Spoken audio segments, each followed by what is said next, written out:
Carolina Carvalho. Mariela Muri Girales. Najat Kadib. Irina Goté. Je suis suisse. Je suis brésilienne d'origine et suisse naturalisée. Suissesse depuis 2008, d'origine marocaine. Je suis double nationale d'origine colombienne et puis naturellement suissesse. Je vis en Suisse depuis février de l'année 2000. Je suis en Suisse depuis des décennies. Depuis 36 ans. Plus que 22 ans.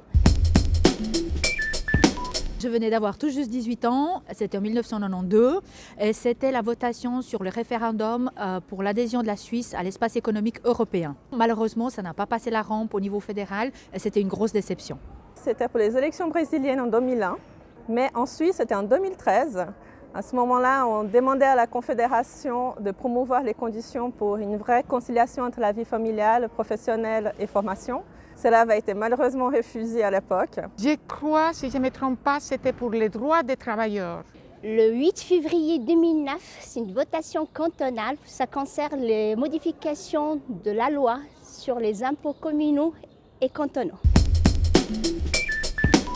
Pour moi, le droit de vote, c'est une reconnaissance. Ça veut dire participer à la vie active de la communauté. Quand je demandais la naturalisation suisse, je voulais obtenir la reconnaissance de ce fort sentiment que je ressentais d'appartenance envers la société suisse. Pour moi, avoir le droit de vote, c'est un droit qui s'intègre dans les droits humains. Voter, ça veut dire donner son choix, ses préférences, c'est participer au débat de la société. La possibilité d'être représenté dans toutes les institutions politiques, soit communales, ou cantonales, ou fédérales, pour tous les citoyens et les citoyennes, quelle que soit la catégorie de ce citoyen.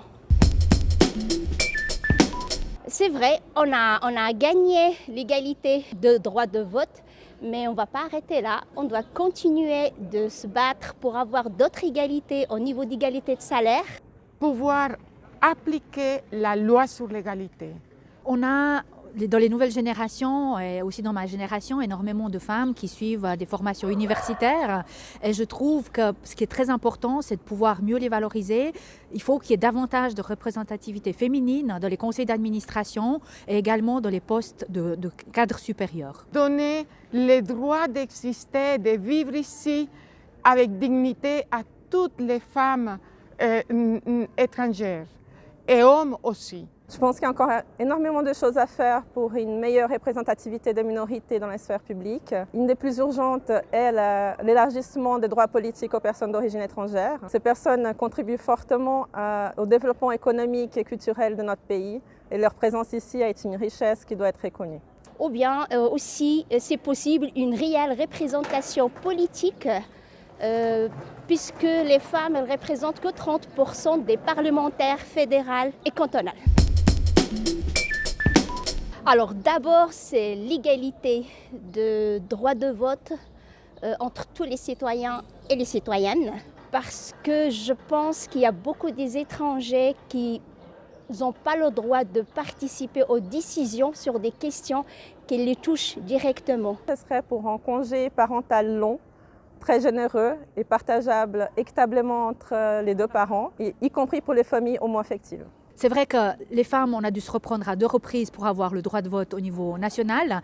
Je pense qu'aujourd'hui, c'est aussi très important que les jeunes puissent participer à la vie active et puissent voter à partir de 16 ans. C'est le moment où on rentre dans la vie active, on a envie de débattre et de commencer à participer au vote, pouvoir voter à 16 ans, c'est un moment très important. La reconnaissance du droit politique à tous les niveaux.